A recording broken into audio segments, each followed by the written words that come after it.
when it comes to equity in education, a big part of it is just giving exposure to students, to all students, not just those who have, are in higher socioeconomic areas or, in the city or the suburbs or in a private school or not, equal access to opportunity, right? And I think one thing that strikes me, I suppose, is that by incorporating this computational thinking in classrooms all over, you probably will naturally encourage more diversity and equity in computer science, because then other students, women and students of color, get the opportunity to participate at a young age and see that it is something that's available to them, as a career. So I think that's pretty neat too.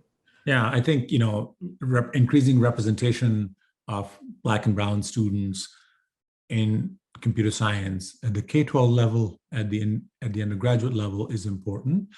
So we have increased representation in the computing industry, right? So I think the CT work does that, right? So when kids at elementary grade, engage in learning to code, they understand what algorithms are, what debugging is. Like as they move across K-12, computer science is not something that only certain kinds of kids do, right? Everybody can engage in thinking computationally and computer science.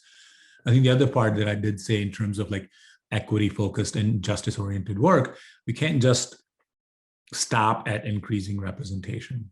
We do need to address that colorblind racism that exists in computing industry that I mentioned a little earlier, by bringing that criticality to computer science in K-12 classrooms, right? And not just something folks study at the undergraduate level or graduate level.